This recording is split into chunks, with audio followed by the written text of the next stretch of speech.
What is going on, you champions? Yes, you buddy's back. And tonight we have on the awesome bloke here off the new album Brave New World, which came out 2021, Ben Ransom. How you going, buddy? Jeez, I'm going good. Cheers, mate. This is the most fun I've had on a Friday night in about 2 months, I think. Oh God, tell me about it. It's getting tough. How have you been during ISO? Yeah, it's been horrible. And anyway, rolling with the punches. That's all we can do, mate. You got nothing else. So Brave New World, man, I've been listening to it all week, and I've got to say, I've got it playing in the background too. And it is a cracking album, man. When did that come out? How long's it been out for? Well, it came out officially it was released in January, the end of January this year, but we didn't get to do the launch until May. But the album itself was recorded in 2019, and of course, 2020 was going to be the year that we sort of toured it around and stuff. And we all know what 2020 was like. What the hell was that? And so we sort of pushed it over until 2021, and so it's been a long time coming. During that time, we managed to put out a couple of singles, but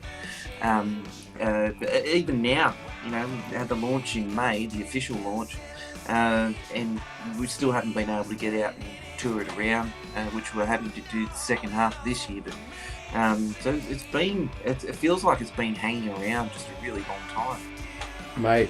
It sounds like it has been, and the album's very well written. Who did you end up recording that with? I've got to say, the recording is very, very crisp, very well done. I wrote everything on this album. I haven't done a lot of co-writing, but this particular record I'd written over the previous summer, and just most of the times, as you might know, you're driving along in the car or you're walking down the street and stuff. Anyway, I collected these songs and sort of put them together and chopped and changed over the summer, and ended up going back to a producer that I'd worked with on the first album, the debut album.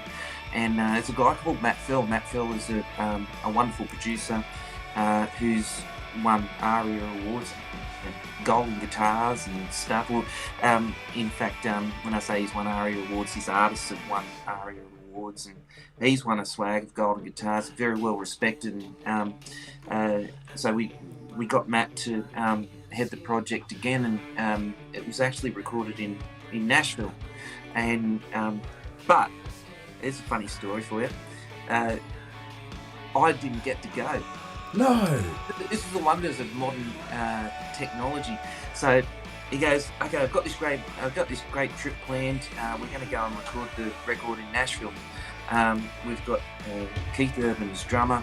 We've got Bob Seger's guitarist, and we've got this bloke and that bloke, and all these fantastic session people that are playing in the States and around the world. I've gone, oh, this is really cool, and my passport was expired, and no. I'm leaving in 4 weeks, so. And I was like, well, that's not going to do. He goes, don't sweat it. We'll do all the pre-production here. I'll take the files across. We'll get the guys to play it, and come back and finish it off here, which is what we did. So he's gone over there, and we're having and Zoom meetings and stuff at 3 and 4 o'clock in the morning. And long story short, it had all these fantastic players on the record. I feel like I was the weakest link, Oh no! So you missed out on that sort of opportunity to go to like country mecca, I guess, in a sense. I've been travelling around. Over to the States, but I've never been to record.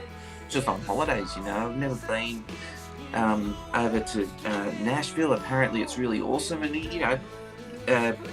it's a country music hub, but there's a reason that it's called the music capital of the world, because it's not just country music, it's all types and flavours of music over there. And so, but anyway, we'll get there one day. Oh, mate, you will. You will. I hope you get there with this album because. So you said you wrote the whole thing. Now, track 3 on that one, the nice little flamenco guitar. Oh yeah. You played all that? No. But For the night concert. after night. It was a that song actually did quite well. It was a really track good song. that we put it together a little bit late in the album. We've been working on it and had a particular flavour for this song in mind. And at the last minute, Matt said, "Oh, well, I've got a mate in New York, and he's a guy by the name of Ben Butler." And Ben Butler is an Australian fella. He grew up here in Australia, lived down in the ACT for a while.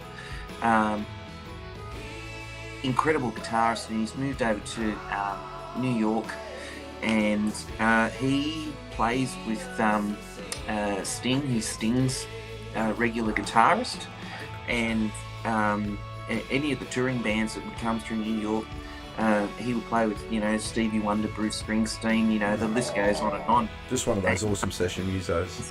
Yeah, and so he's got in touch, and he's over there in New York at the time. This is late 2019, and he says, "Oh, can you throw some guitar down on this track?"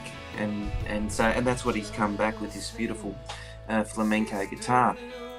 And actually, he came back to Australia just last year and kind of got stuck here with the sort of whole COVID shutdown and stuff. And him and his wife were actually living up the road. And so we got to catch up, and we actually had Ben come along to the launch of the album, and jump up and do that track with us. So it was pretty special to.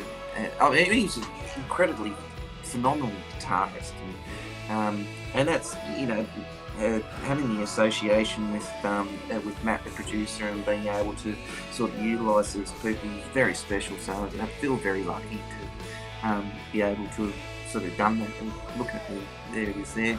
Oh, mate, good old CD. Yeah. I don't know if anyone listens to CDs anymore, but Mate, I've still got a bucket load of them. Yeah. I'm thinking about buying a record player. I think vinyl's come back in a big way, hasn't it? Mate, vinyl smashed it back. I think people are really getting back into the whole undercompressed music.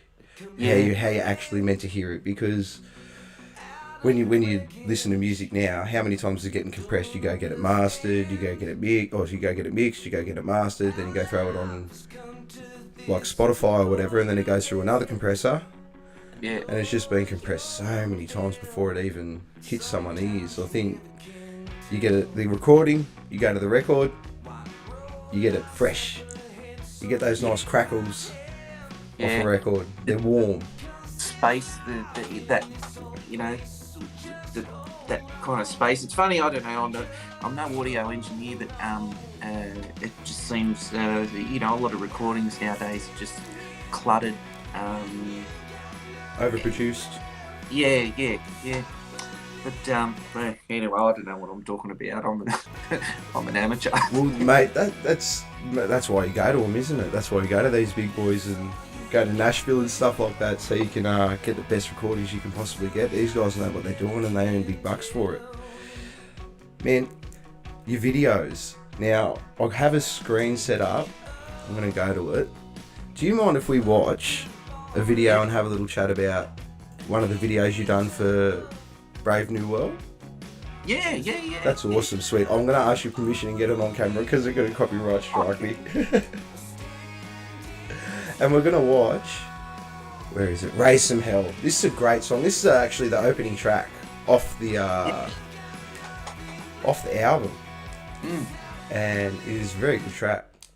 And the video is fantastic. Who'd you film this with? Yeah.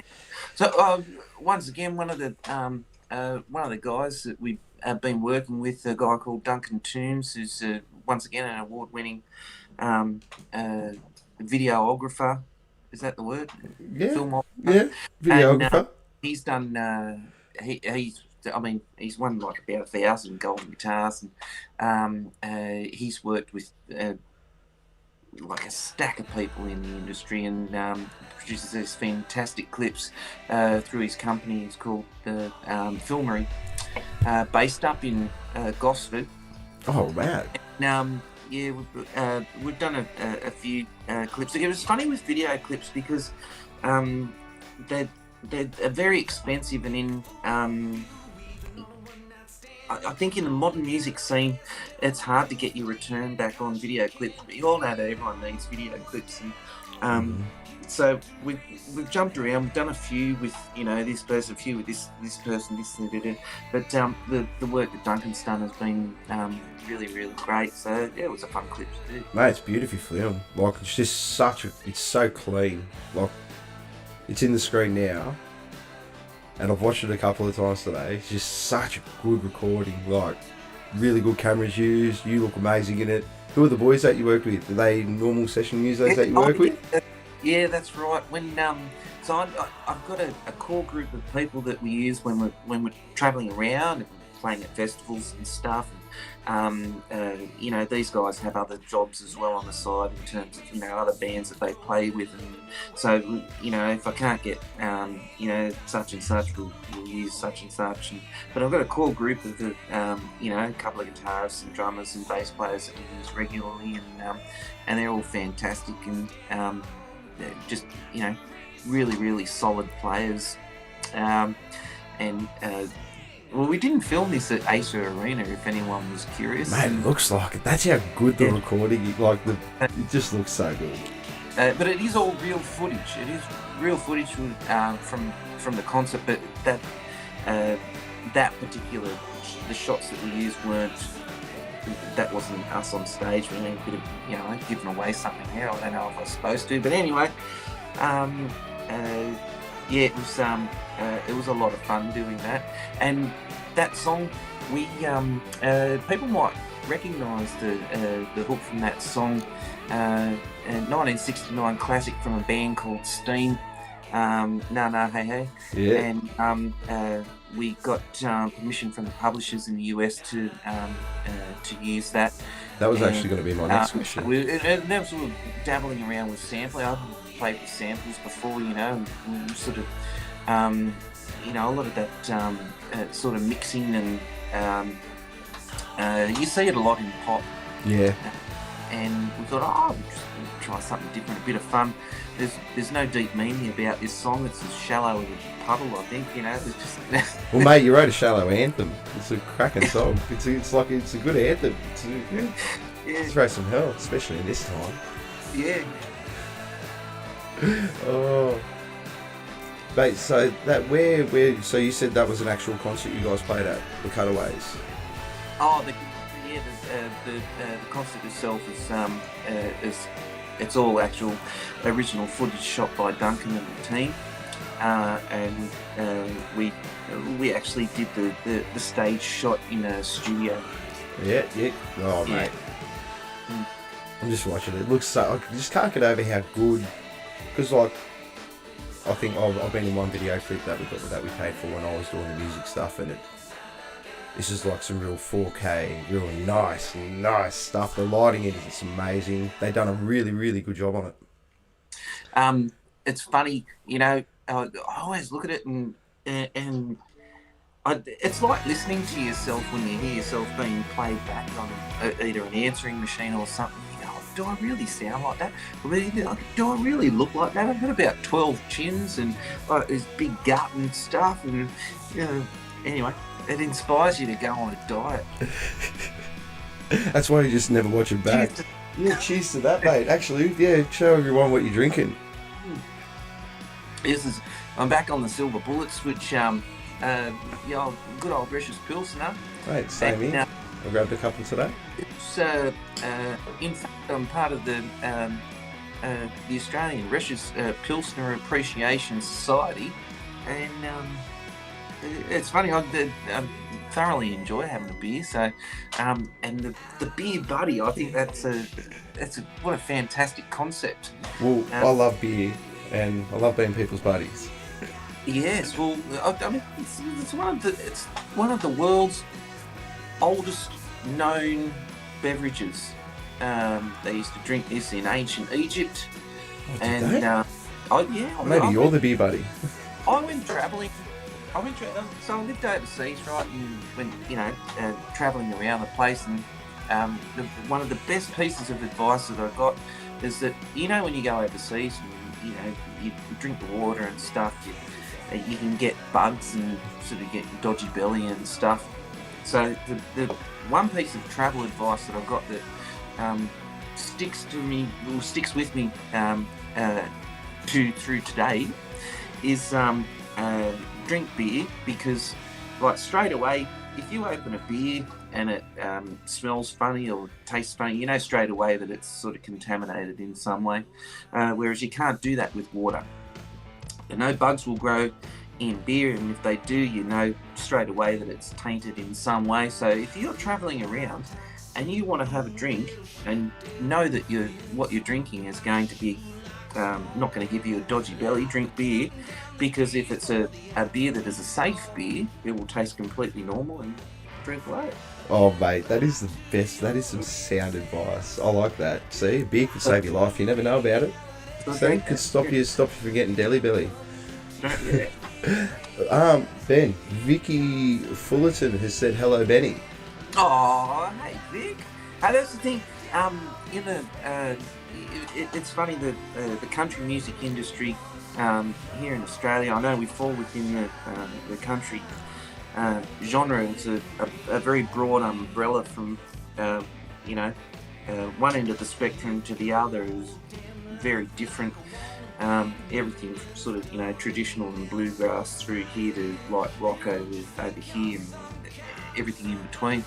And the fans, the fans that listen to this music are second to none.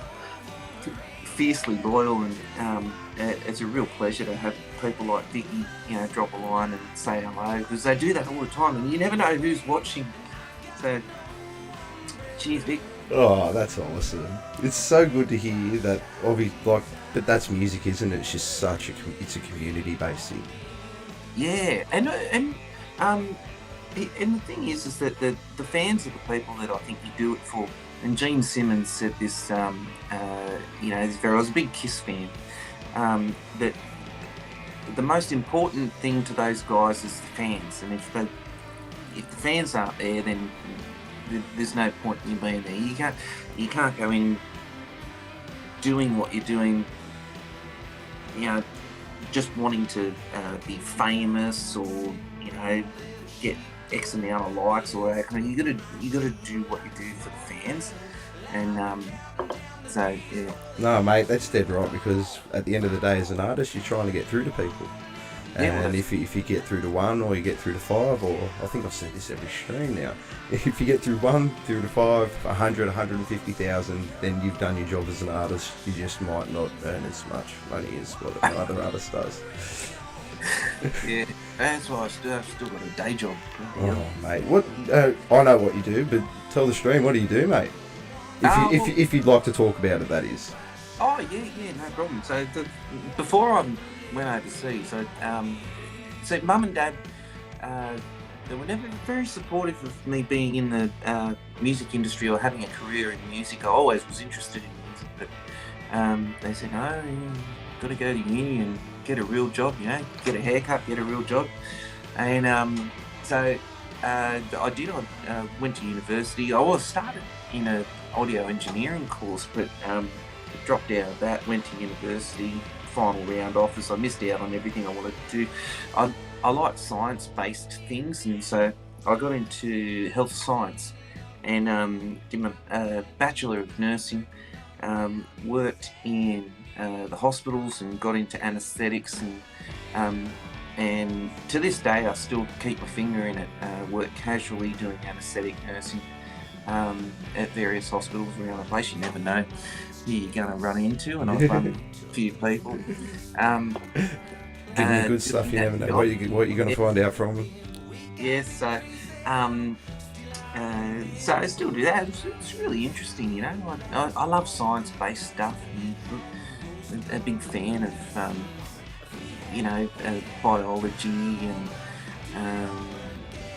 nature and all that kind of thing. So, well, mate, you gotta keep a healthy mind, and I've actually found with a lot of musos that I've spoken to, and even ones that you see, like even Queen.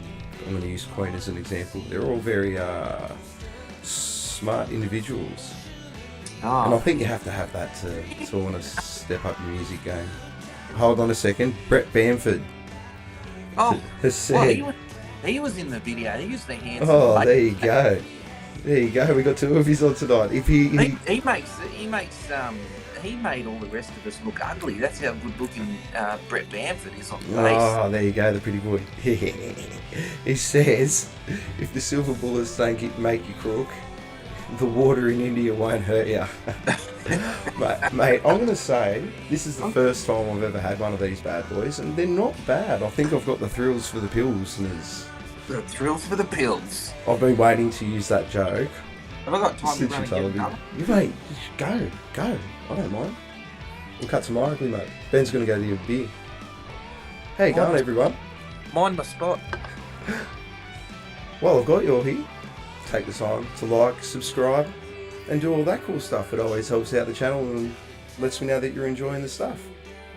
I hope you're all having a fantastic night. So you said you travelled, mate. Where did you do the whole world to was that a gap year in uni thing, or did you do the? So I finished school. I went to uni and did uni, and then started working in the hospitals in operating theatres, and I was doing that full time for a little while. All the time I've been playing in bands. Was doing a bit of solo stuff as well. It was all on the side, and just sort of like I felt trapped and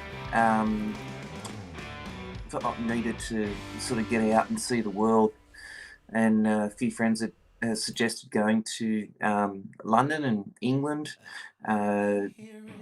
which packed up and went over there and was there for a couple of years working and travelling, and that was when I got into thinking about doing music full time. So I had a residency at one of the local pubs over there in London's West End, in Covent Garden. It was called the Walkabout Hotel. Oh, About so 3 Aussie months. pub. The isn't that the Walkabout Hotel the typical Aussie pub? Yeah. It's no longer there, that one. And once I got into it, so there's a franchise of those pubs around the UK. So I was able to sort of, and they had entertainment 5 nights a week. And when they say they've got music 5 nights a week, this place is going off. It doesn't matter if it's on Monday, Tuesday, Wednesday, Thursday. These people are going mental. And because of that, I was able to perform regularly at different places, a few nights a week. And so I did that, and it was really sort of at that point that I decided, well, like, to hell with having a job that I don't really want to do. I'm going to follow my passion.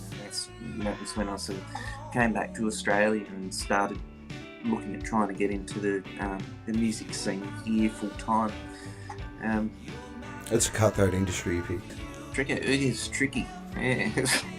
It's hard to circumnavigate your way through. It's a lot of people to know, isn't it? Like, at the end of the day, it's the cold hard reality of it ain't what you know, it's who you know. Exactly. Yeah, you're 100% right. I think, and this is probably getting into the second half of the discussion. The state of the music industry at the minute, with it just seems like reality shows and all of that kind of stuff. We see a proliferation of, people just want to be famous, people just want to get as many likes as possible, or seem relevant in their own way. I don't know.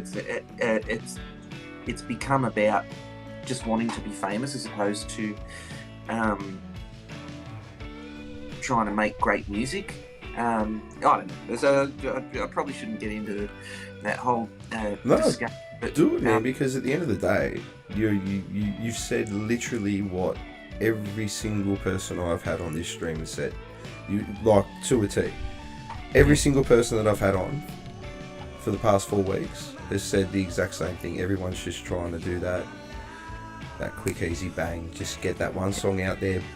But I think what people don't understand is that, and this is one thing I've said every week, it's the grind, and it's a grind, and it's a grind, and it's not just. It's sometimes, yes, it is sitting on a computer and doing what you need to do for the kids that know how to do it these days. But for some of the old school, it's all about the grind and getting out there, doing the shows, meeting the people. But in saying that, though, unfortunately, we're not getting away from Facebook and shit. It's a necessary evil. It is. And use it as a tool, but remember that it's there as a tool, and put it into perspective. Well, that's the hard part. People trying to put it into perspective. Stuart Barton says hello. Oh, Stewie. Mate, the chat's going nice tonight. Hello, everyone. And he thinks Benny needs some more posters. I love the background personally. That's my media wall. That's it. And it's a strike a pose there. But it's a beautiful guitar you're holding. Stewie Barton, I'll tell you what, you should get Stewie on one of these days. He's a young spider. Oh, I'm writing his name down. It's crazy.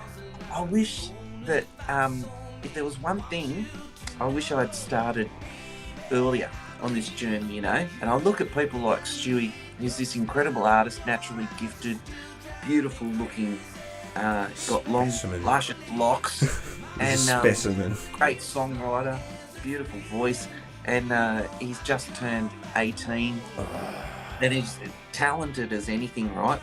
And it's just like doing the things that I wish I was doing back when I was his age, which was only like 5 years ago, right? But the level of maturity of people like Stewie is just incredible, and I think if you want to make it in the music industry, you need to start off with a solid foundation, and that foundation comprises of work ethic and doing things for the right reason, building your foundation, your fan base, and staying true to that. And a lot of this stuff, I went to the Academy of Country Music, which is run in Tamworth, and they would have tutors come through. It would be people in the industry that are at the top of their game, and they would come through and they'd give you all these pearls of wisdom, and that was one of the things, is that what you need is a solid foundation. Once you've got that, anything you build upon, if it crumbles down a bit, you're still going to have that solid foundation. You can always rebuild. So that was one of the things I took away, and I look at people like handsome Stewie, and that kid's got it going on. Oh, mate. Yeah. The chat is loving it, mate. Kendall Townsend. Oh, yeah. Hey, Kenny. Mate, go Ben. Hey, Gov. The geezer says, let's write another song. Well, these are some of the people that we met living in London, and you come back to Australia, and the friendships that you make while you're travelling. Going out, getting out and seeing the world is one of the best things that you could do, and it's such fertile ground for coming up with stories and building your I don't know, I'm losing my way a bit, but just being able to sort of draw an experience to write songs about. It's all about finding perspective, isn't it? You go out there and see the world, and you see what you had, and you see what other people's have, or you see what other people have, and then I guess it sort of throws you into a mind of perspective to give something to write about. And that's what I actually want to talk to you about real quick. Your lyrics are very descriptive. Like Mama Said, second track off the, like, love that song. Love my mama. I'm a mama's boy, I'll admit it. And mate, that track really hit home for me. Do you take, where do you take a lot of your, like, obviously you take a lot of, like you just said there, you take a lot of inspiration from where you've been and what you've done and what you've learned. But is there any sort of like main key thing that you sort of walk into your writing process with? No, it's just getting an idea or a hook or a melody or something, and then building it around that. But drawing on experiences and then sort of fleshing it out. A little bit of artistic license. I bet Mum didn't actually sit there and say that food and sex and shelter are the only things that you need in your life. I was going to say you had a very cool mum. Yeah. Well, she was a product of the 60s. But it was it's sort of, I think it's theatre of the mind. When you're trying to tell a story or relay a story, you've got to paint the picture for the listener. So try and do that. Mind you, for every half decent song that makes it on the record, there's a dozen that don't, and they're just are just shit. So, but it doesn't matter, because it's all the they're just sort of building blocks to sort of get. It's that foundation you were talking about. Yeah, and when you're writing tracks and even from sort of writing and demoing, and then you're recording them and stuff. Even then, after that, when you're playing them live, you sort of still little bits that sort of pop up here and there. They're like children. They're sort of kind of growing and evolving, and always changing a little bit. So, yeah. Mate, they're your babies. They're your babies, and you treat them as such, man. Well, yeah. You don't just write something like that and don't have it's a pride thing, isn't it? You take pride in it, and you hope it grows and flourishes into something bigger than what you can imagine. You do, just like your kids. You do. So long as you're writing with passion and soul, and you're doing it for all the right reasons, that's when the rewards are going to come, and all the other shit you don't worry about. It's just that's what's going to make you feel good within yourself if you've been true to yourself. Mate, 100%. I could not agree more. And I want to say thank you for suggesting these. Oh, these riffs. They're fantastic. I can't get over how good these are. Like, because when I went to Dan Murphy's, they only had 3 cans left. There was nothing. Oh. So I was very upset. And now I'm really upset. There was another. I didn't grow up in the 70s. I'm not going to say that because I'm only like 28 years old. But there was a beer called KB back in the day, and they brought that back. They brought it back. Release, wasn't it? I got back onto the KBs a couple of weeks ago, and they stopped stocking it where I was getting it from, and I was like, "Were you getting more in?" And they said no. It was a limited release. I kind of like the just the old standard lagers and stuff. When I was growing up, right, I was about, 16, 17, and you could go and get a beer brewing kit from Big W, and I think it was like cost $50, and you could actually brew your own beer. So me and mates that I was in the band, my first band with, we started brewing our own beer. Yes. Right? It tasted. I can't remember what it tasted like. But you used tap water. Yeah, and you end up with a long necks and The plastic bottles, the PET bottles. I use them all the time. I brew beer. And so, you know, drinking all these home-brewed beer, which probably didn't do me any favours, and it was, you know, that really developed a love for just trying different beers, you know. And then when you go over to somewhere like overseas, you know, for example, Europe, and you go travelling around, and you go from sort of one place to this place an hour down the road, and they've all got their own local brew, or you go over to, you know, this country, and 2 hours that way is another country, and I loved trying all the different beers along the way, and I love all types of beer, but I think if I got to sit and just, you know, have a few, just a regular run-of-the-mill, boring old lager will do. No, mate. I can't get over how good it is.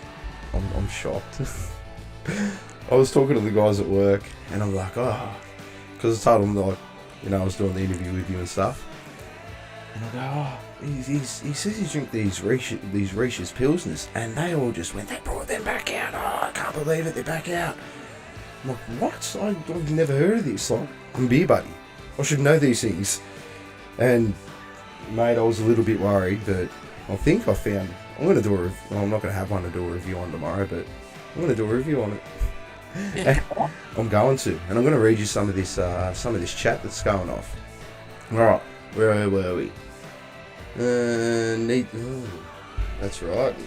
Need some Bretty and the Bamford posters, eh, Stewie? That's from Brett Bamford. And Stuart Barton. Oh, I love you, Benny. Means a lot. So you're getting a lot of love, man. I don't know how to follow up that. Means the world. Oh, here we go. Stuart Barton. My mum would have probably said something similar to that. And I think that's what, in regards to Mama said. And if you, the food, sex and oh, shelter. yeah. I hope my mum isn't watching. I don't think my I've mum got will food watch and this. I've got shelter at the moment, but after a couple of kids, Well, the rivers cannot always run. We cannot have it all.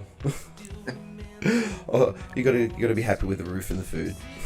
well, 2 out of 3 ain't bad. Yeah, that's it. You know, we're in lockdown. It'll happen. You said you're 28. Yeah, oh, it's true. So that because I thought 2020 was going to be a big year, and in 2019, probably the biggest thing that we've done to date is opened up for Tim McGraw down at Penny Ute Muster, and I had 30,000 people, and you know it was a sold out event. It was fantastic, and you know, and so you know, I really thought that things were going to take off. After that, I've kind of lost my place a bit with where I was going with the this story. What were we talking about? We were talking about the Ute Muster. The Ute Muster, yeah. No, before that, back the truck up. What was I talking about? I can't reverse this. Hey, there was a point to the story. It was going to be a big year in 2020. Oh, I said you were 28. 28, that's right. And the local reporter from the Deniliquin Times comes in and does an article because we're opening up for Tim McGraw, and misquoted me as saying that I was 27 years old. And so it's there in print in the Deniliquin Times that I'm 27 years old. And of course, so 28 in 2020, and so I'm now officially 29 because my birthday was in June, so I'm 29. But I'll take that. I'll take that. Far out, mate. I want to know what's probably the biggest and best show out of the whole career that you've had, spanning probably the last 8 years. What would be the one that sticks out most in your mind? Because I know for a fact that country carryouts are killer. They turn up and they have a good time. Yeah, and we played at a B&S ball, and it's just mental, and I like that. It's, you know what, I just like good, clean fun. You know, people just having a good time. No one being dickheads and stuff. Just having a real good time. You know, feed off that. I think the one show that sticks out was the last show that I did in London, which was a little bit longer than 8 years ago. It was my last show at a walkabout. I mean, they're swinging from rafters, and it was, you know, it was one of those moments where you go, oh, if I never played again, that would be great. And there's been a couple of those, but I love the feel of the big stages and just sort of, you know, cutting loose and being mental. It's cool, man. Just having a good time, making sure the crowd are having a good time. It's like that reciprocal thing where, you know, you feed off them and they feed off you. 100%. It just, yeah. Unfortunately, I never got that. I played in a heavy metal band, so we were lucky to get a good handful. But that's neither here nor there. Metal fans are... Yeah, but I bet those handful of people just be loving that moment. Oh, they did. They did. Some of them did. The worst one was I had a couple of skinheads come in. I had a couple of skinheads at a show, and they had swastikas and stuff on, and it wasn't cool. It wasn't cool. I wasn't comfortable with it. Not comfortable. But they were the only two guys at the show. Wow. So what am I going to kick him the fuck out? Personally, I don't think they should have been let in there, but like, what the fuck am I going to do? So here, buy a CD. Yeah, that's it. Just please buy some merch. And just put it over that swastika shirt you have on. I'm going to read some more of this chat for you, man, because everyone's loving you. Everyone's loving you. It's great. Friday night. Like I said, the best Friday night I've had in a couple of months. Mate, I'm happy to give it to you. Not like I'm happy you're having a good Friday night. I mean, if you're down for that. Oh, okay, where were we? My grandpa used to drink KB. I'm going to try and get my hands on it. That was from Stuart. Kendall Townsend, one more beer hanging out with the governor. Oh, yeah. The governor. I've got a song about him. Do you? Yeah. What's it called? One More Beer. I got a song called One More Beer. It went all the way to #1 in Tasmania. And that was a true story. We got kicked into a pub in Cessnock. And like... Kicked in? Yeah. Well, no, actually, we didn't. They wouldn't let us in originally. We were up there in Cessnock, and we were out with our good friends. And they... we wanted to go into this pub, and they wouldn't let us in because they had a lock-in, which is a popular kind of concept if everyone's been over in the UK. Mm-hmm. So all the people are inside having a great time and they're teasing us outside, and they wouldn't let us in. Like the bouncer wouldn't let us in. And anyway, so, you know, they're like kids at a donut shop. Anyway, the security guy, no, it wasn't the security guy, it was the manager. He's come out and go, just one more beer.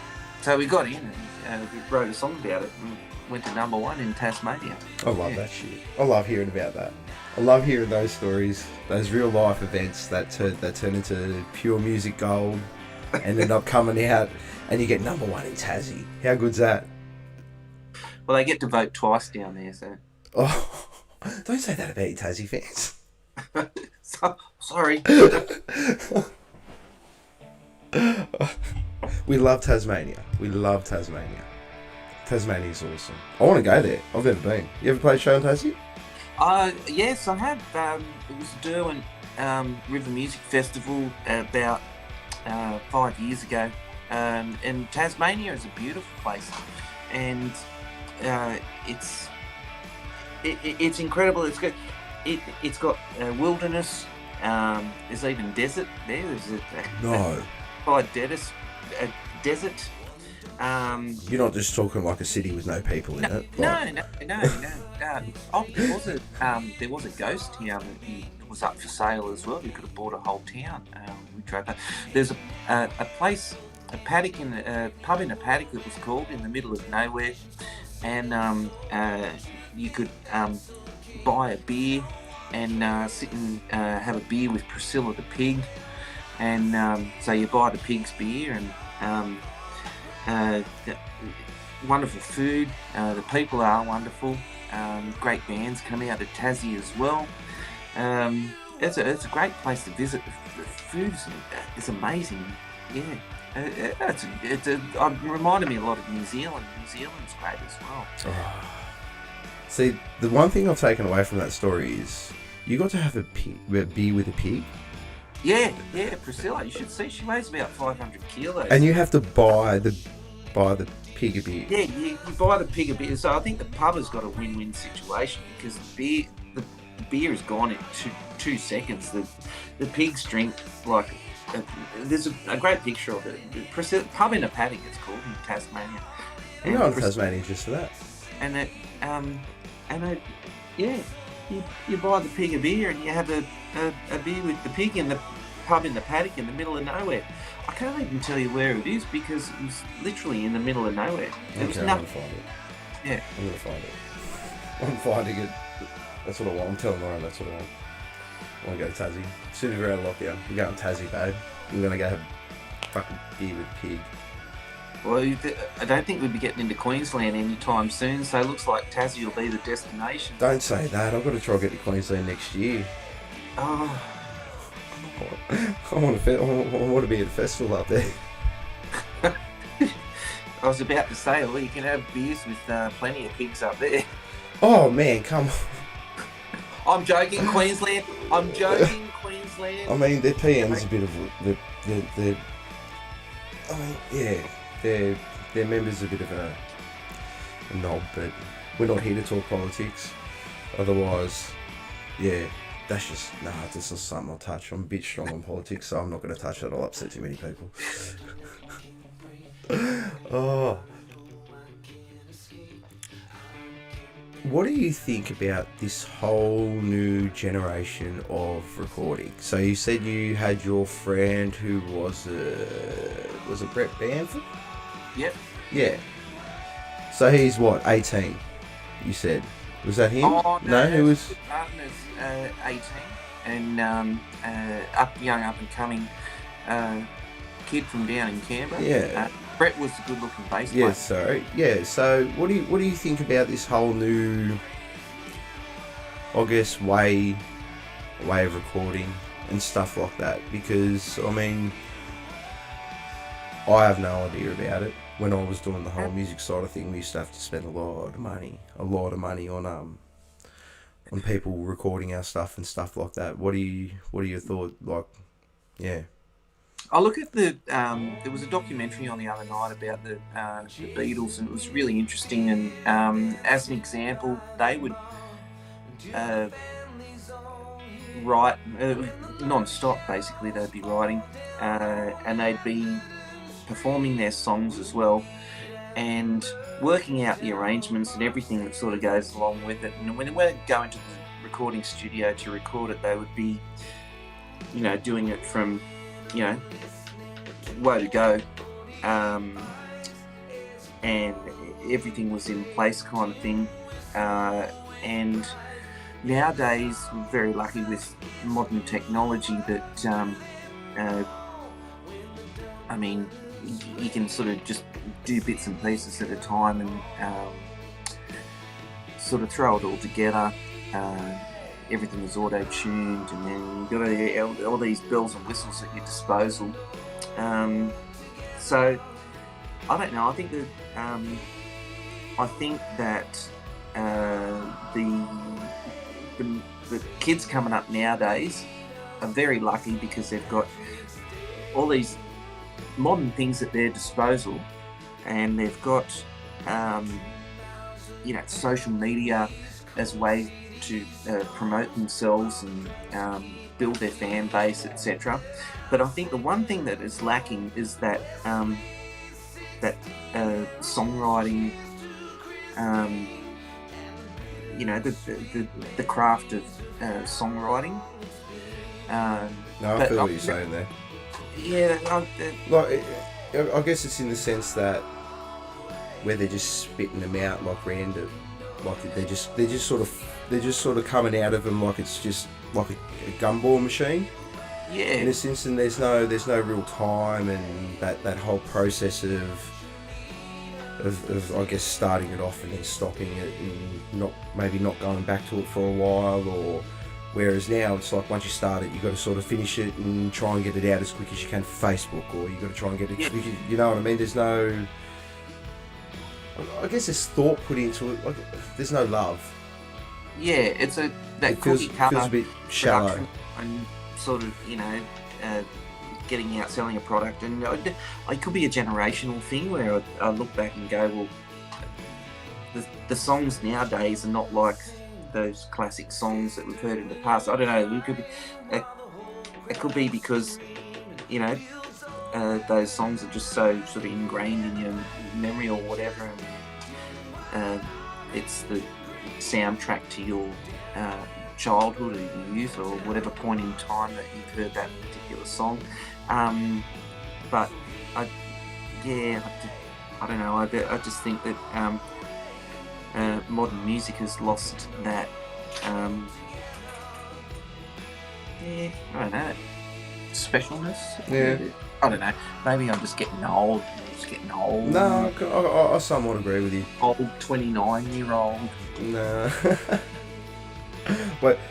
Wait till you hit 35 and then you just don't want to listen to new music. And you're just like, no, I'm just going to get stuck in my old ways. That's what I'm doing at the moment. But in saying that, doing this has forced me to listen to a lot of new music again, and I'm very appreciative of that. I want to read you more chat. Alright, that's right. Here we go. What's better, Benny? 30,000 with Mr. McGrath or 30 at the Fortune? Oh, that man, Adam Nolan, banging question. The Fortune. So, Adam Nolan is a mate of mine from school, and I think I introduced him and his wife Kathy. I worked with Kathy at the hospital that I worked at, and so before I went overseas, and I was doing a little bit of solo stuff. And actually, this is a fairly apt kind of conversation to have, because this is the state of the music industry at the moment. Once upon a time, you were able to go to any pub, any place. For instance, we're talking about the Rocks. Very densely populated with pubs down there, and any pub on Thursday, Friday, Saturday, Sunday would have music on, and you'd go in from pub to pub and you'd do a bit of a pub crawl or whatever, and every pub had music, and the punters would love it. And I was doing a bit of solo stuff before I went overseas, and it was always a great crowd. It was always great fun. It was always a bit of a sing-along, that kind of thing. And nowadays, COVID aside, the music scene has changed. There's a lot of live music venues have shut down. I just read an article just the other day. Selena's is going to be demolished down here at Coogee Bay. Yeah, that's fucking disgusting. Excuse my French, but that's disgusting. Yeah, they're going to knock that down, and so is it a sign of the times, or I just don't know what's happened to the state of the live music scene in Sydney, and that's why a lot of my stuff I do now is regional or interstate. So I don't know. I used to love those days where you could just roll into any pub and they'd have music on, and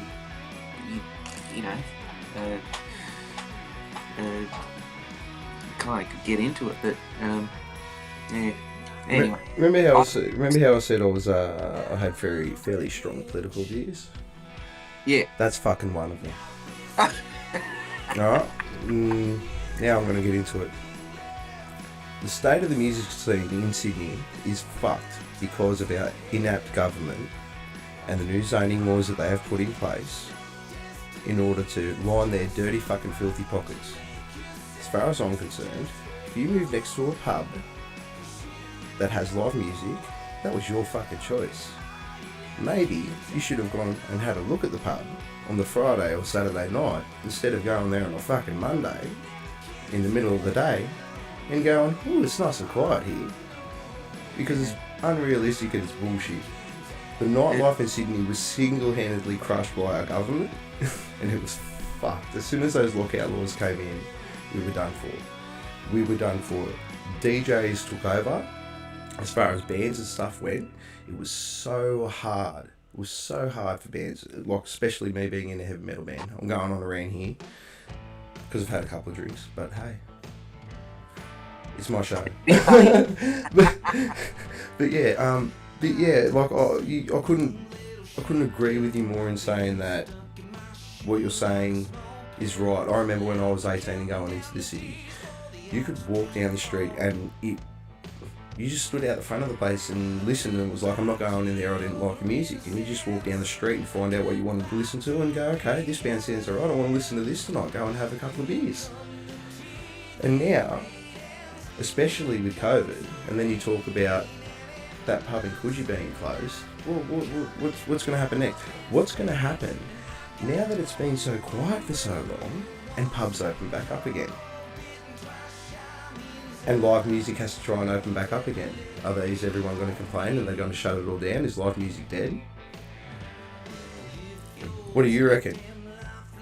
Well, look at Frankies. Frankies is about to go. They're getting rid of Frankies to make way for the new Metro. The Annandale, well, that went. Just all around the Rocks where we used to go. The Rocks was fantastic for live shows. Small pubs, small stages. Most of the time you got acoustic or you got a three-piece rock band. And it was sensational. Sydney was the best for music. And it was just stripped all the way because some dickhead knocked out or killed some dude because he couldn't handle his liquor. But yeah, I'm going to keep reading some of this chat because I don't want to talk about that anymore because I hate it. It scares me, man. It scares me. It scares me for bands because I think DJs are just going to take over because it's just plug and play, and it's just bands are going to be thrown into a hard basket eventually, I think, and that it scares the shit out of me because I love watching bands. There's nothing better. Brett's our bass player, Stuart Barton says. Andrew Lacey says, Benny, tell us about your swinging chook. Yeah, actually, well, one thing I do like doing is cooking, and I tried a recipe called swinging chicken, and it's where you get an old paint tin and you put some coals in the bottom of it, you wrap the chook up in foil and you put the chook on the coals and you let it swing for like about 4 to 5 hours. Anyway, it didn't work. It was shit house. We didn't have chicken that night. The coals went out and the chicken was raw. Oh no! But you know one thing I've gotten into during lockdown. I started doing my own beef jerky, which I have on here. No. It goes well with beer. You have your own beef jerky? Yes, so I've been working hard behind the scenes, and no one wants to work in theatres the rest of their life, or so I thought, I like beef jerky, and anyway, I'm now a fully qualified food safety supervisor. I've done my certificate and got my commercial kitchen up and running, and everything in place. We're now manufacturing and selling beef jerky. It was more of a merchandise gimmick, and but started doing beef jerky. Goes great with beer. But I love cooking, so we've got a group called the Degustators, and we do like to have little friendly cooking competitions from time to time. Why don't you film it? Yeah, mostly because I think you just like to drink a lot and you need to line your stomach with something. So Film it, put it on the internet. I should, yeah, that'd be. I don't know if it'd make it on. Well, could do an edited version, certainly, yeah. Why not? Don't do an edited version. Fuck that. I'm sitting here swearing and drinking piss on the fucking screen. Would you like me to throw a C word in there just to... I'm not going to go that far. I don't really want to get demonetised that hard, but... Oh, there's always room for a C-bomb. Oh, I can't. There we go. I got it out of the way. Mate, can you order that online yet? Yes. I'm not very good with like technology, although we've got it all at our disposal and we're able to sort of do all these wonderful things nowadays. I just haven't been able to get the shop up and running as efficiently as what I should.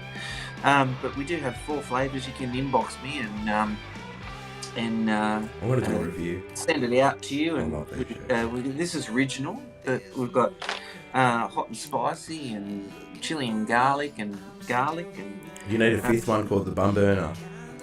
Oh yeah. I'm a big fan of chili. I really do like the spice. It was a fella that I went to school with was from Malaysia. Our parents were Indian and Chinese background, and they grew up in Malaysia, and so they had this incredible blend of just different flavours from different parts of the world. Cooking was second to none, and he really got me into sort of different foods, spice, and all of that.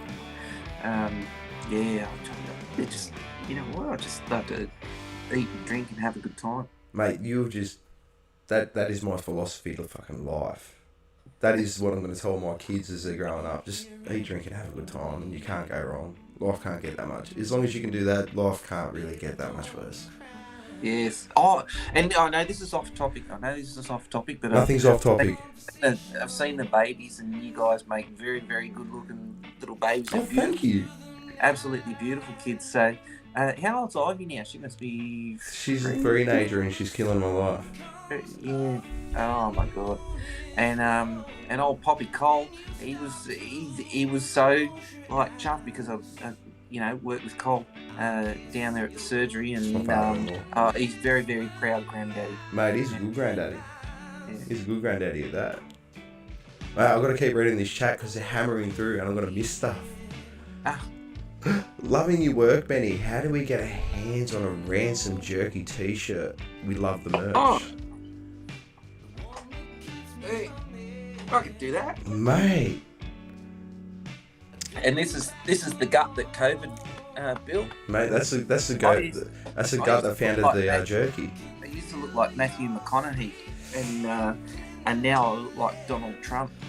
No, God, no, you don't. Jeez, don't say that.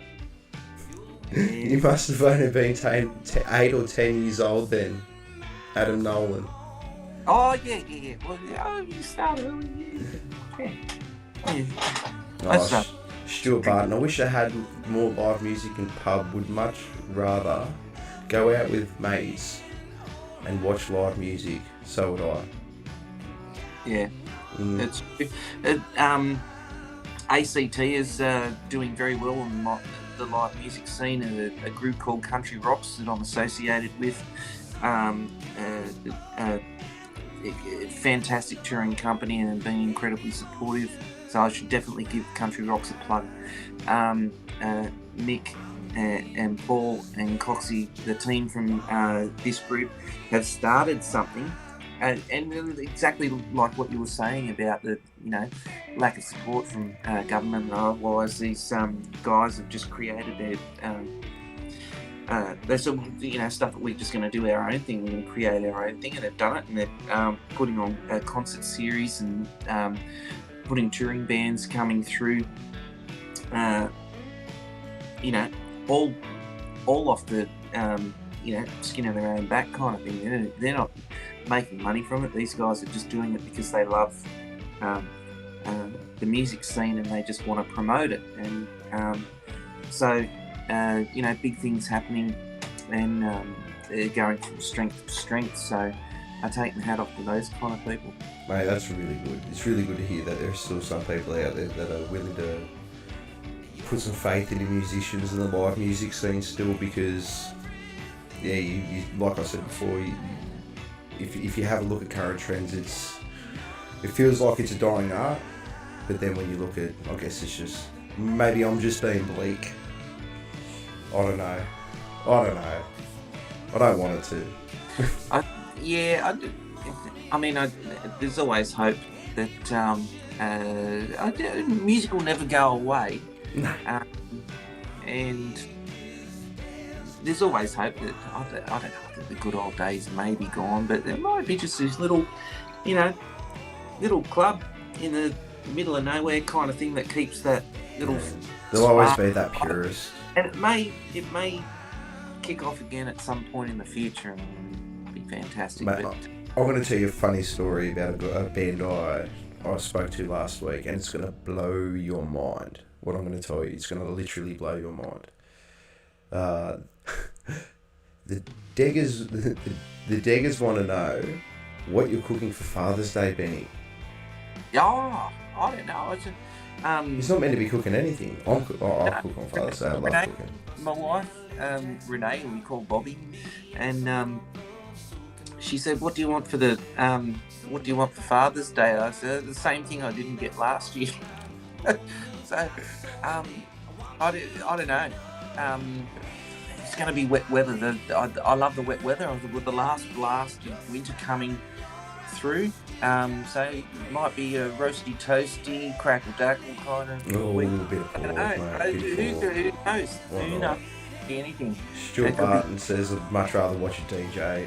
Much rather watch a band than a DJ. Could not agree more." Kendall Townsend, Gov here. Oh, the Gov's talking. The governor. Yeah. Good chat. Live bands. It will become like Ireland. What's going on in Ireland? Personal, classic, and legendary. Oh, that's good. Yeah. Great. The Irish got it. They love their music and they love their pubs, and it's a real culture. So. He did say that live bands will be more prominent than ever. I really hope so, Kendall. I really do hope so. Where's the commercial kitchen, Ben? Stuart Barton wants to know. Oh yeah, well, so I'll tell you what. Grab an apron. I'll put you to work. Ooh, there you go. It's been. You have to come up to Sydney, though. You have to come up to Sydney, but you're going to need your, you're always welcome at COVID Central. But we will, Got everything. I'll put you to work in the kitchen. And guess what? If you show up, you get to stay in a hotel for 2 weeks. Yeah. At your expense, I think. Is that still a thing? We should do a cooking show together. Come join Cooking Up with Stu. Cooking Up a Stew, sorry. Stuart Barton. Yeah. Oh, mate. I can smell it already. Mate, I really want some of this jerky. Now I want jerky. I should have bought some jerky. I could knock the top off it. Let me... Yeah, give us a show. It's nice big bits, nice chunky bits. It's a bit hard to Do you smoke it or dehydrate? No, it's a dehydrated.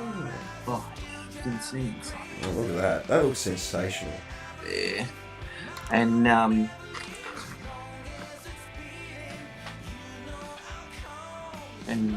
see, that's what I'm talking about. You see some of those jerkies out there, you get little pellets. You get little pellets of meat. Yeah. You want a chunk. You want a nice chunk of meat. That's the story I was going to tell you. So I was talking to these young blokes last week in this metal band called Weightless. Really, really nice guys. I want it. I really want it. Really, really nice guys. Great music. I love it. Pretty heavy stuff. One thing that blew my mind is that the guitarist turned around and said that they have never ever played through an amp at a live show. Oh, really? Yeah. Is that to do with their on-stage sound? No, they do everything through through computers and stuff like that, and they direct input straight into the house sound. Oh wow! And then just get their. Would they got in ears? Are they Yeah, playing? I assume so. I assume they have to. Wow. Unless they have really good foldbacks. Yeah. Where they could hear themselves. But that blew my mind. And that's why I sort of brought up the whole the younger generation thing. Because, I mean, me, like I'm 35, I guess I'm an old head as far as the music scene goes, but not compared to, obviously, the legends out there, but I'm like I said, I'm in that age where I don't really like listening to new music. I've got the stuff that I listen to and blah, blah, blah. But technology-wise, it absolutely blows my mind. Have you actually ever thought about sort of heading down that path to be a bit more cost-effective in the long run and to be constantly busy? Or do you find yourself it's easier to be constantly busy writing your own stuff and then working in the studio to really sort of cement down what you're trying to get done? No, I like the live stuff. I like the feel of live shows. I was in the studio today, doing some new stuff, and that's great. But it's more about sort of doing the live shows. I think that's what I like, and it's funny. A couple of years ago, I was I just mentioned in ears before. In terms of like technology and stuff, I tried them, and this was in like an arena thing. It was at the Easter show, and I had to do this like the nightly thing in the arena, and it was really hard. Like, it was actually really hard to get used to. Adjusting to sort of that way of performing, relying on these. We hear yourself, don't you? Where normally you sort of got the sound around you. You got the foldbacks. And bouncing around the stadium as well. It was not an easy thing to do. So I take my hat off to these young spiders that are able to do that. And, no, they don't know any better. Don't think. They don't know well, I get used to. Yeah. We yeah. I mean, that's what spins me out about the whole ordeal. And yeah, I mean that's why I like when I was talking to Lauren about getting you on and stuff like that, and I listened to your stuff. I was never really like this massive country fan. Lauren's really gotten me into country. Music. I love like Chris Stapleton. Is that his name? Pretty sure that's his name. I'm a massive fan of Aaron Lewis, but that's due to his Stain stuff. Have you ever listened to Aaron Lewis? No. Give him a listen. He's pretty good. I'm Proper a bit redneck. Yeah, in terms of sort of listening to country stuff, I basically just kind of got lumped in the genre because of the way I would sort of write and play music, and I didn't really get a lot of influences from listening to a lot of modern country, but I grew up listening to a lot of Australian pub rock bands, and so I think that's where a lot of my inspiration and influences come from that scene. It just so happens that the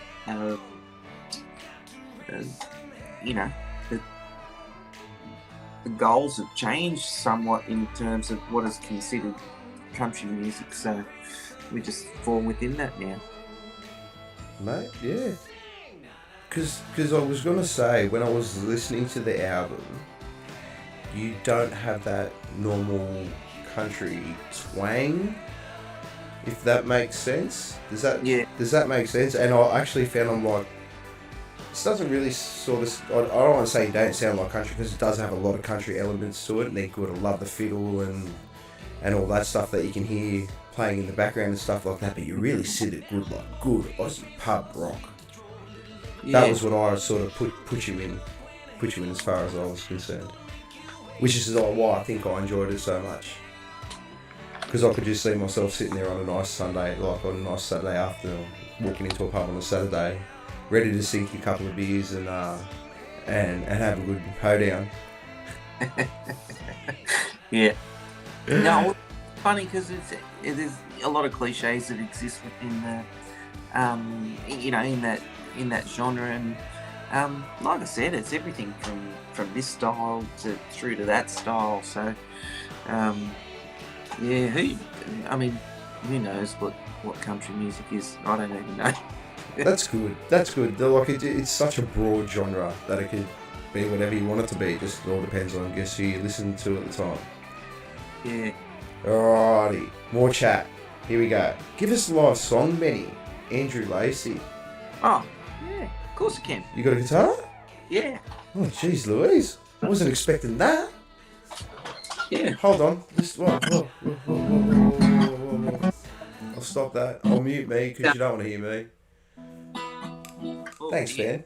That sounds out of tune. Hang on. Oh, alright, we'll keep talking. I'll just read one or two more things then before we Oh. There you go. Stuart Barton said he'd love to do something. Can't you know it's been in the books. Kelly Race said you sang. Oh, did you sing in Kelly's wedding? Yeah. Oh, yeah. That's fantastic. Race some hell, Benny. Yes, he's going to. He's going to live. That's beautiful. Mate, pub rock is the best. I think you need another beer for this. Let me just open a place here. Go for it. How good's that? We're getting another live one. That is so good. That is so good. I'm talking to the chat. All these beautiful people out there spending their Friday night with Beer Buddy and Ben. You're absolute champions. I'm looking at you. There you go. These beers are going out fantastic. Thrills for the Pilsners, mate. He's back. Here we go. One-handed. Oh, the man's got skills. I don't teach you that at high school. No, that's a seasoned drinker. I do, because it was Andrew Lacey. I did a song. I've been lucky to. Look at that. Oh, hey? God, that's Pilsner glass and everything, I think, isn't it? Yeah, there you go. So much head in that. That was a horrible pour. But you got to pour it hard. You got to release all that carbon. That's how they drink it in Germany. Holland. That's how you meant to drink it.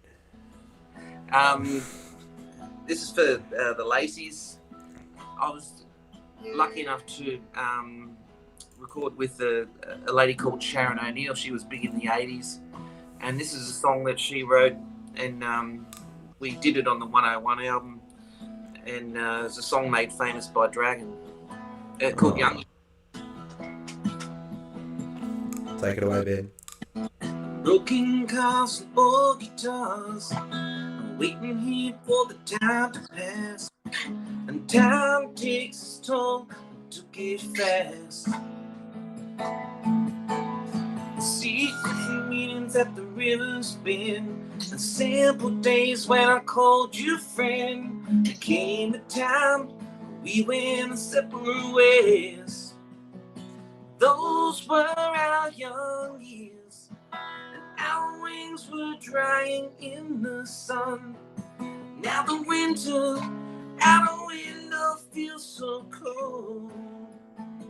Where are our young years?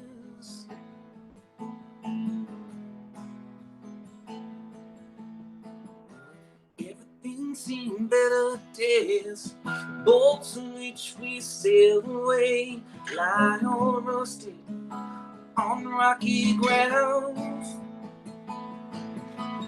And here we sit with a schooner of ale, dreaming up a wind that'll make us sail and taking us far away. Do you remember how it was? We had the moon and tide behind us. We used to take it on up to him in our young years. And our wings were drying in the sun. Now the winter out our window feels so cold. Back in our young years. And sometimes the good do not die young. And now we we live on memories alone of our young years. Ooh, our young years.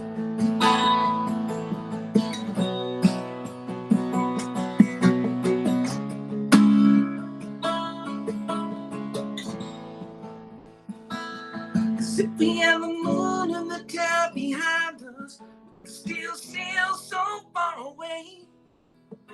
Time would pass and things would change, and the memories will fade away of our young years. And our wings were drying in the sun. Now the winter out the window feels so cold. Back in our young years, and sometimes a good cannot die young. And now we live on memories unknown. Those were our young years. You know we can live it all again, and we could turn the time and sail away to our young years.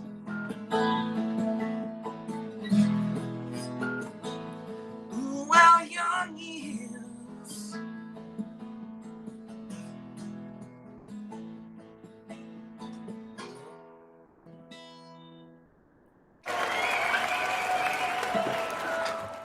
How good was that? That was unreal. That was unreal. Thank you so much for that, man. Thank you so much. Oh, pleasure. Oh, so good. And that is a real and that's a real musician. You ask, you get. That's a true showman. That right there is the definition of a true showman. Hey, can you play a song for me? Yes.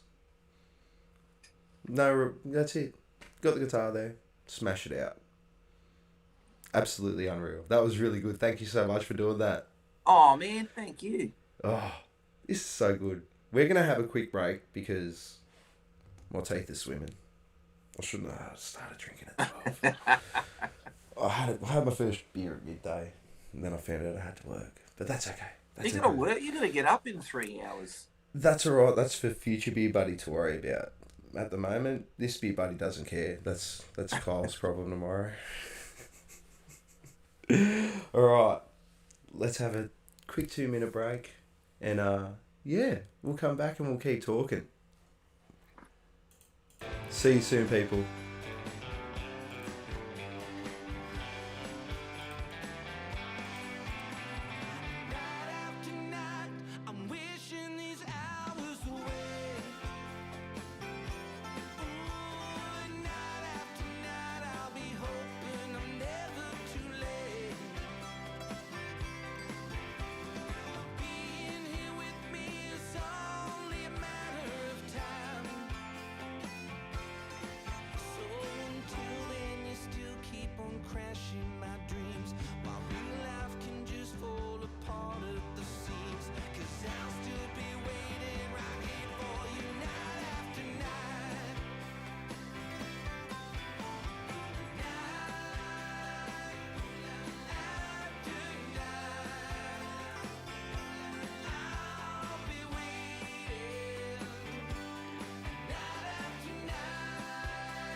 We are back.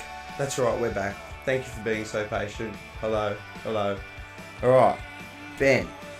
Yeah. Now you grew up, or you grew up in the western suburbs of Sydney, not too far. I'm a 2145 boy. And you're what, 2146? Yes, Yeah. that's correct. Yeah, see, one suburb away. That's all it is. Yeah. What were sort of your main influences growing up as a kid that got you sort of into this? Yeah. I grew up in Toongabbie, Toonie, as they like to call it. And it was just, suburbia, but we grew up, Mum and Dad were, right into music. Dad played in a pipe band, the bagpipes, and nice. and tin whistle. He was right into Irish folk music and all that kind of stuff. Mum was into everything from disco through to rock to country, everything in between. And they were not supportive of a career in music, but we always had music in the house. There was always music on and playing. I remember, listening to these old reel-to-reel recordings of Peter, Paul and Mary, Puff the Magic Dragon, and the Seekers and stuff like that, and then we got a tape recorder and records. The first record I bought was Kiss Unmasked, and I was a big fan of Kiss, and I think it was about the spectacle, the show of seeing that sort of big crazy sensory experience. It was all about that. So that's why I love the big shows, and then the big bands that put on those big stadium shows, and it was a real it was just good entertainment. But I listened to, like I said, a lot of Australian punk rock, and then go on to listen to bands like the Angels and Chisel and Midnight Oil in Excess, and all those kind of bands and stuff. So I think that's where a lot of the influences came from. Man, that's pretty interesting. And now you sort of fallen into this country thing. Yeah. I mean, it's really good. I'm stoked. Like I'm really happy that you're taking the time to come on today and have a chat with everyone and answer some questions and stuff like that, because I've only just sort of really, like I said, my wife got me into country, and I don't really listen to a lot of country. I really try and step it up and try and broaden my horizons as far as just listening to people go all the time, which I love, you know what I mean? But there's a lot of variety out there in this world, and if Mama told me one thing, it was variety is the spice of life. So you gotta broaden your horizons and find everything out there.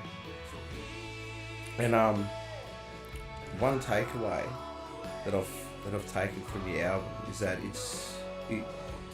it really, aside the anthem, the shallow one, which you said it is, you can see it comes from the heart. And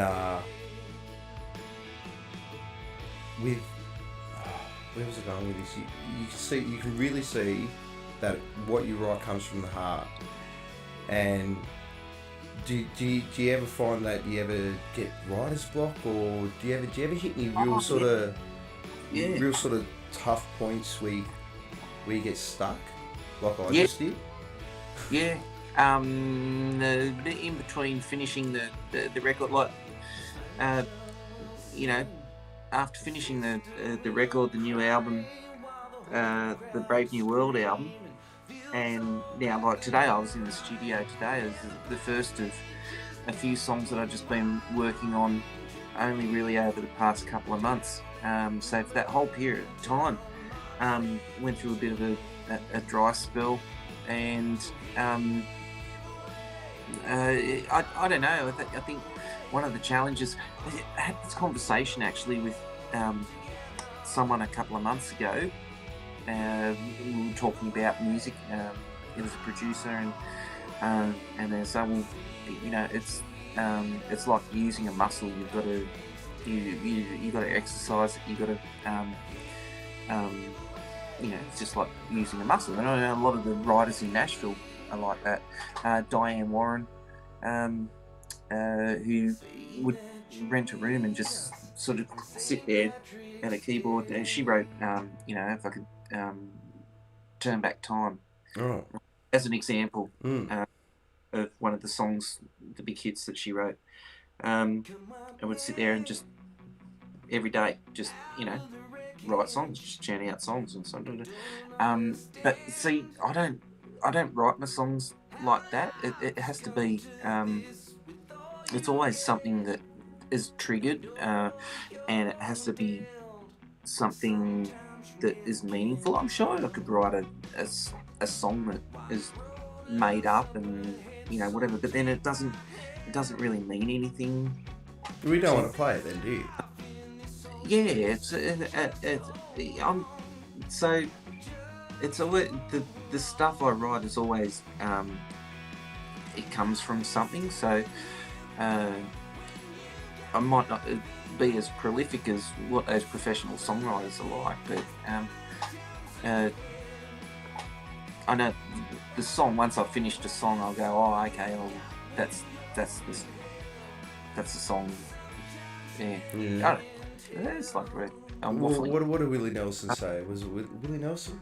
Is that the dude? Willie Nelson? There's too many Willies. Willie Harrison, there's all these Willies out there. There's too many dicks. Oh, yeah. I think it was Willie Nelson. Willie Nelson said, what did he say? All you need is four chords and the truth to write a song. Yeah, well, that's true. That's true. Yeah. Obviously, there's a bit more to it than that. Yeah, I was going to say. I think that's a very simplistic way of looking at it. but in essence, I guess for a songwriter, to really nut at the essence of what a song is, I guess. Well, I guess four songs of the truth. There's four chords of the truth. Or you look at any major pop song out there, that's pretty much all it is. Have you seen those comedians that done that? Oh yeah, Access of Awesome. Access of Awesome, and it's that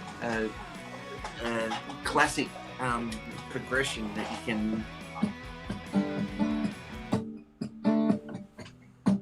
that you can put in any song. Just a small town boy.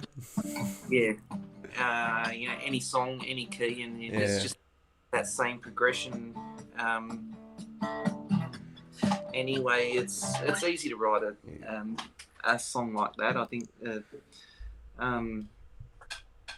the trick is, I don't know, is knowing your audience and your fans, and trying to connect with them. That's a tricky thing. By the way, you've spoken tonight. I was speaking to Johan Dano the other week, and he was really putting in the separation of music and entertainment. And I think that's what you're talking about there. There's one thing to write a song, because people can write songs, but to actually make that song entertaining and then present it as a show, and it sounds like you put a lot of live effort into your live shows. Yeah, that's exactly right. Yeah, 100%. And essentially, entertaining people is an art form. That's right, and I think people, when they pay good money, they want to be entertained, and that was going back to what I was saying about Kiss, and those big stadium bands that would put on these big spectacles, the shows that you are like entertained by.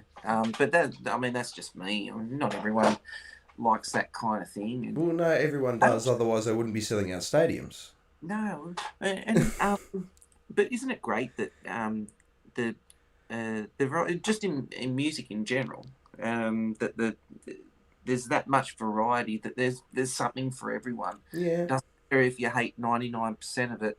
There's still that 1% somewhere that even I think the most hardened, miserable assholes that live on the earth, I'm sure, would find at least one tiny little bit of music that they actually really love, you know. Oh, they'd And have to. um, Nobody can be that I soulless. think that's the beauty of it. Yeah. Mate, we're going to keep reading some chat. Ah, Andrew Lacey says, your all piss right round nice guy, Benny now. Ransom. Yes, he is. Team Lacey, says Kelly. Kendall says, love it, Benny. Kelly says, awesome, Benny. Rachel Lacey says, belated birthday sing song. Oh, happy birthday. Oh, Oh, that was from a couple of weeks ago. Yeah. yeah. Kelly Birthday. Kelly Ray says, big country sky, Benny. Oh, hey. Yeah, she's pulling out all the good Oh, ones. you got a pig collection? Oh, yes. And Yes, I do. do you do magic? I do. It No, isn't like hide the sausage or anything like that, because I don't no, think I I can put don't. that on the internet. No, Like that'll go on that I hub do channel. one of the things. I collected guitar picks from people, guitar picks from people all over the world, and for the most part, if I was able to get them to sign it, I would. Bruce Springsteen, and all these Brian Adams and all those people. So And you're that guy in the mosh got pit them from, that I'm standing next to, yeah. and then the pick comes flying at him, and Well, I jump up like this and miss it, and your hand always just goes and yes. gets it. And sometimes if you're really creative, like this is when I'm on stage with the Rolling Stones. Sometimes you got to, like, if you're not supposed to be in a particular area, just pretend that you're supposed to be there. So if you believe it, everyone else believes it. So if you're a tour manager for the support act, then you're the tour manager for the support act. And while I'm at it, I'm a big fan of Keith Richards. Can Keith give me one of his picks? Sure, Benny, there you go. Oh, You know, stuff like no, that. you got to Stuff. work it. That's it, mate. It's the angle. But Oh. don't tell anyone that. Oh, Stuff like that. that's you know. mad. But, That is true rock star shit. I love that shit. I love hearing stories like that.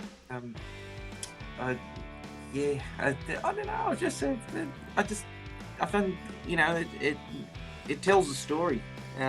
It's that's something that they've played with, and it's told a story. And anyways, put them in front. I've got like hundreds of them.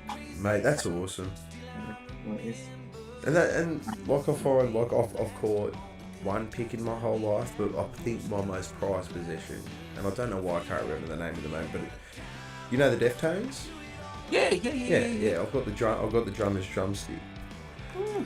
I mean, one day, Chino, come at me, bro. Come on, we'll have a chat. Love to have you on beer, buddy. We'll sit there and drink your Deftones beer. Get at me. I'd love to meet Chino. Here you go. Here's one for you. You should start your own beer, like your own beer buddy beer. I might do that. I've got a couple of guys that like to brew. They're pretty switched on. I just do the kit and kilo. I'll buy the can of sludge and just pour it in the thing and do the old school home brewing way. But I've got a couple of mates that know what they're doing. Maybe I can collaborate. Yes. I want that jerky. That is so cool, man. We're gonna have a chat after this, and I'm gonna make sure I get some of that jerky. So We're gonna do a beer jerky review. It comes with a roll of dental floss. That's all right. Yes. What do you reckon? Like, crowd? Do you do many shows in the city? Like, obviously prior to COVID and stuff like that. Did you do many shows sort of like in the city of Sydney or anything like that, or was it mainly just all out in the regional areas? No, and like we were saying earlier about the lack of places and venues, and it could be a generational thing, or as a government, and all, lots of different lots of different things. But no, mostly regional and interstate. And but you go outside of Sydney, regional New South Wales, and still alive and well. Queensland, there's lots going on in Queensland. Victoria, I spent a bit of time in Victoria when I came back from overseas, and it was hard to get into the scene because it was just I was an outsider. Very cliquey. I tried for about 6 months. I couldn't get into the scene, and so I came back to Sydney. So, but once again, going back to the very good point that you made earlier on, is it's definitely who you know and who you're associated with. If you've got a good promoter, and if you're in good with the people in the know that are putting shows on, so that's always great. Yeah, you got to be smile and humble bit to a lot of people, unfortunately. And some people you probably like to tell them, go eat a fucking dick, but you can't, and you got to be nice.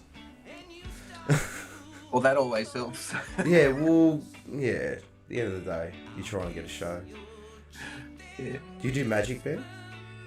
No, but a good friend of ours, the governor, can make things disappear very, very easily, and I can't do any of his tricks at the moment. I haven't got the tools at my disposal, but definitely one to watch out for if he's online. And anyway, watch out for the governor and his magic tricks. I'll tell you what, we've made these beers disappear pretty well.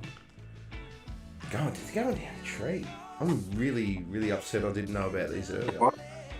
What I should have done, and I have to thank you so much for allowing me to come on and have a rant and have a chat. That's what it's here for. What I should have done is a week ago, I should have mailed out a range of jerky so that you could have some with your beer, because this is really good. I'm pretty jealous. I'm sitting there watching you eat that jerky. I'm like, I haven't had dinner. I got home late. I haven't had dinner, and this is. But this will keep you going. Mate, protein. It's good protein. Yeah. Yeah. Now you did say at the beginning of the stream that you're a nurse. Have you been working in hospitals during this crazy time? Yeah, I'm lucky to have something to fall back on. So, thanks, Mum, for pushing me into going to university. Lucky, because I know a lot of friends and a lot of people that have not been as fortunate. Yeah, I'm one of those lucky ones too. Pretty tricky time. It is. And it's. But I've been working at various hospitals, and it's pretty crazy out there. And for all those conspiracy theorists that think that the virus is not real, or it's real. It's real. I tend not to talk about that stuff, but with the current state of the entertainment industry, and you being in the position that you're in, being a registered nurse and working on the front line, and that's why I sort of wanted to leave it to the end, because I really want to make a point of this, and that is that now you have someone that, like Ben, who is a musician, who is an artist, and who actually takes his time to work on the front line to try and help everyone else out there. If anyone actually takes the time to get this far into it and get to the end, thank you everyone that has so far. And you're being told now that it's very real. I've gotten I'm in the process of being vaccinated. I've got my first one and waiting to get my second. But this is the blokes like this guy right here is what this stupid shit of conspiracy theories is fucking up. And quite frankly, these self-entitled fucks that are out there that, okay, fair enough, you don't want to. I'm pro-choice. But if you're going to sit there and complain about you not having your freedoms and they're not willing to do anything about it, then I really don't know what to say to anyone out there. But here's Ben there you go. Here he is. He's right there. He's working on the front line. He's telling you, come on, let's get him back at shows, man. Let's get all these people that I've spoken to back at shows. I've spoken to a lot of people from Queensland, Ben. Yeah. And guess what? They're back at shows. Yeah, they're doing festivals and all kinds. I was supposed to be in Queensland next week. Had a really great festival lined up in Winton a couple of weeks' time. It's all gone. All this stuff is gone. So even with you being double vaccinated, you can't go over. Like, so I'm assuming that you've had your vaccinations, considering you're working on the front line. Yeah, not allowed to go. What? That's a bit shit. Yeah. I get it, but it's still shit. It's interesting, and I never like to talk about politics and stuff, but I'm certain at some point that there is some political involvement in the whole thing that's going on. 100%. But the fact is that the virus is real. We live in a privileged society where we are able to, sit back and say yes and no about various things. But the virus is very real, and we live in a society where life is precious, and everyone wants to. Well, when I say everyone, I think that we want to save people's lives, or we want to save every life, because every life is precious. And unfortunately, the health system at the moment, the thing that they don't tell you is that the system will struggle with hospital rates. The amount of people that are going to require medical treatment. They're not going to be able to cope if the numbers go out of control. Already they're struggling a little bit, with people in ICU and all that kind of thing, and that is because every person's life is precious, and we want to try and save everyone that we can.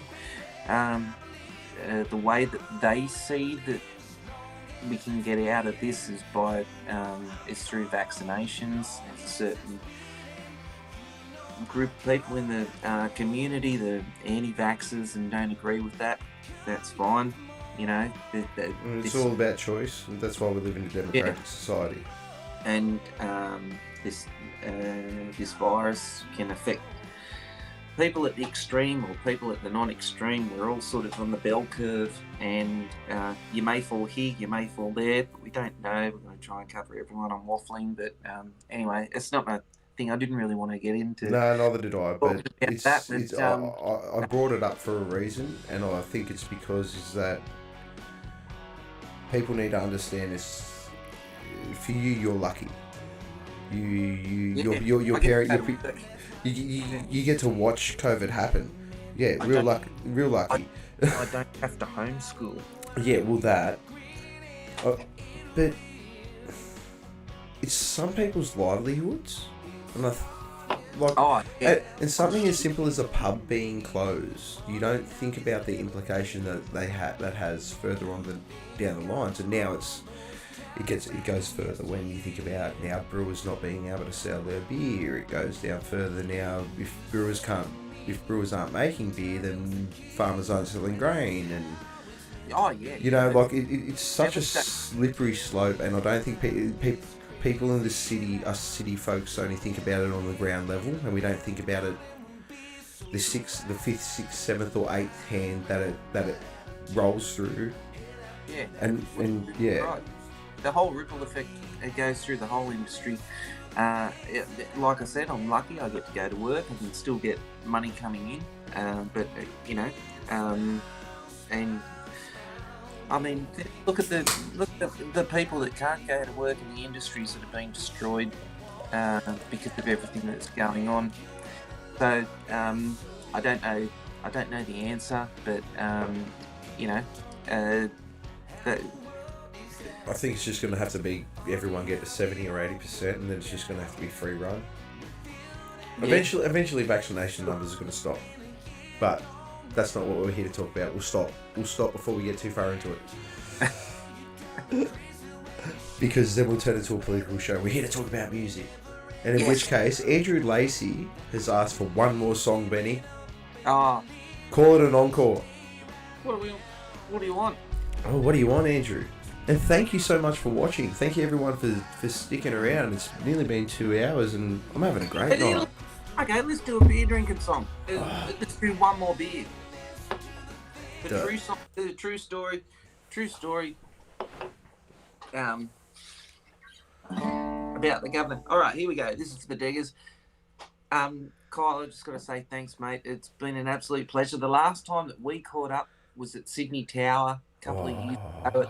It was. And we got stuck on different tables. Yeah, I know, but no, I appreciate it. It's been great having a chat. So thank you. And you edit all that shit out at the end. Man, we keep it. People get it that far. But one thing I'm going to say is I appreciate you coming on and taking the time. I know that, shit's been tough, especially with the music, and I'm happy that you've taken my platform as an opportunity to get it more out there, and I'm going to edit and cut videos and try and sell it and get your stuff out there. Thank you for playing live music as well. It really... It's a pleasure. It sets the stream This off. one more beer. Hey, what better than singing one more beer for our beer buddies? Do it. Well, it's a closing time and we're down at the local Silverton barfly standing in the street. I think I'll have another drink. I'm hanging with the governor, I'm trying to get in with the one chance left. Together we say, leave this one to me. Give me one more beer, then I'll be on my way. Give me one more beer, then maybe I might stay. 'Cause the more I drink, the better you look. Baby, you can make my day. Give me one more beer, then I'll be on my way. Old man walking in says he has accommodation. Girls walking out say it's cozy inside. But I'm with the drunks and we're standing on the corner, singing out songs in the midnight choir. One more beer and I'll be on my way. Give me one more beer, then maybe I might stay. 'Cause the more I drink, the better you look. Baby, you can make my day. Give me one more beer, and I'll be on my way.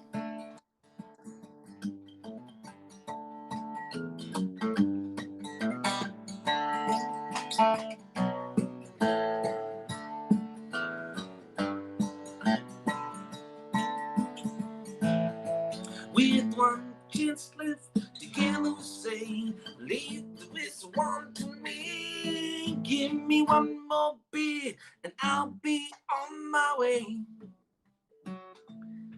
Give me one.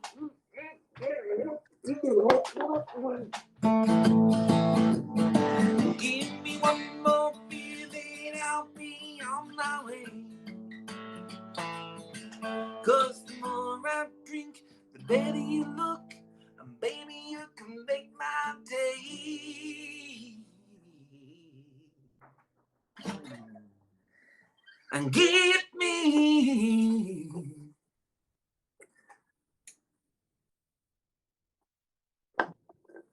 one more beer, then I'll be on my way.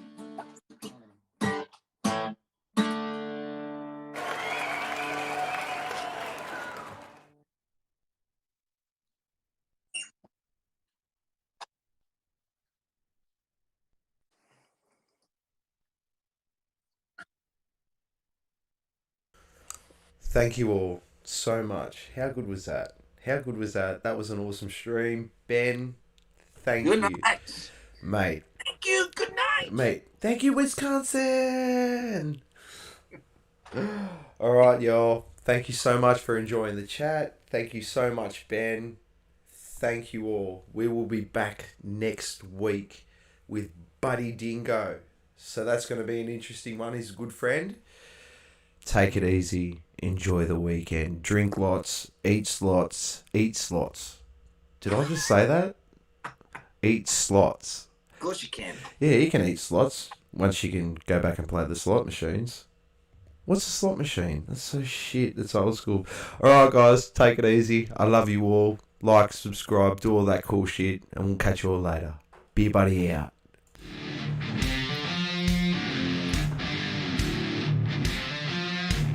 Yeah,